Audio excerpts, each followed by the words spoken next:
Number 10. Taking Lives. The film starts in the early 1980s.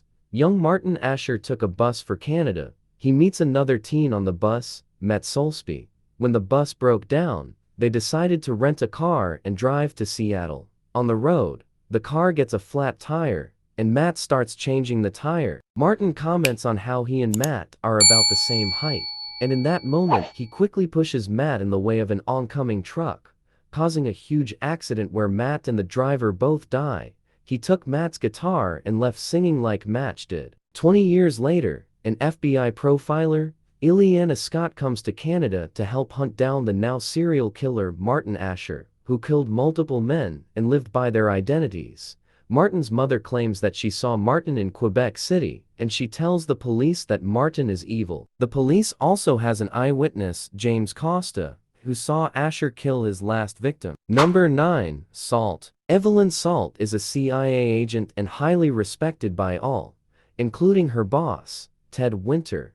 Out of the blue, a Russian spy walks into their offices and offers a vital piece of information.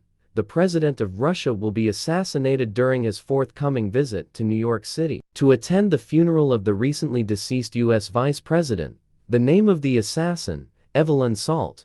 Concerned about the safety of her husband, who she cannot contact, she goes on the run. Winter refuses to accept that she is a mole or a double agent, but her actions begin to raise doubts. Just who is Evelyn Salt, and what is she planning? Number 8. Beyond Borders. Beyond Borders is an epic tale of the turbulent romance between two star-crossed lovers set against the backdrop of the world's most dangerous hotspots.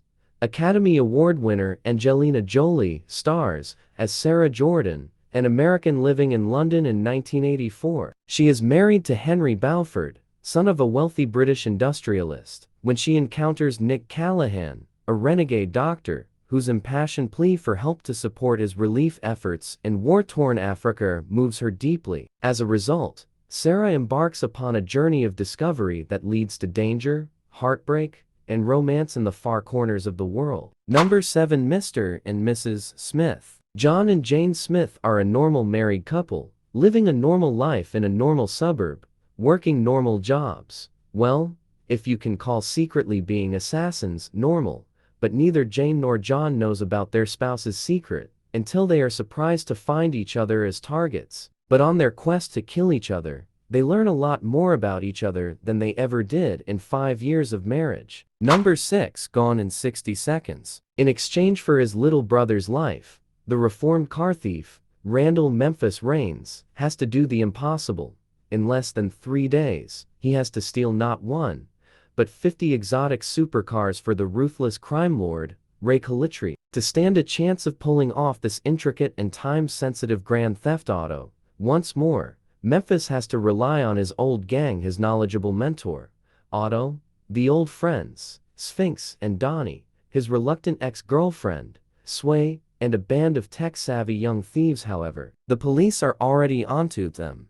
Now, fast Lamborghinis, precious Ferraris, luxurious Porsches, and Eleanor, a rare Ford Shelby Mustang GT500 are just some of the cars in Rain's long list. Can Memphis execute the perfect car heist? Number 5. A Mighty Heart. On January 23, 2002, Wall Street Journal reporter Daniel Pearl is to fly from Karachi to Dubai with his pregnant wife, Marianne, also a reporter.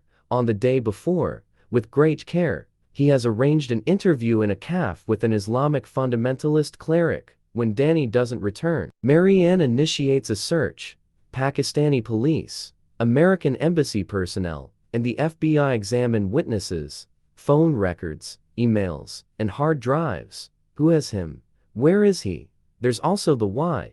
Because of U.S. abuse of prisoners at Guantanamo. Because of a history of journal cooperation with the CIA. Because Pearl is a Jew. Through it all, Marianne is clear-headed, direct, and determined. Number 4. Wanted. A young man finds out his long-lost father is an assassin. When his father is murdered, the son is recruited into his father's old organization and trained by a man named Sloan to follow in his dad's footsteps. Number 3. The Bone Collector. Quadriplegic ex-cop Lincoln Rhyme was looking forward to his assisted suicide when he got the news. Some sicko was abducting people in a taxi and leaving them to die in particularly sadistic ways, with time counting down between each abduction and possible death. Rhyme recruits rather unwilling Amelia Donaghy, haunted by her cop father's suicide and thinking she's next, into working the crime scenes to track down the killer. Number 2. Maleficent. A beautiful, pure-hearted young woman,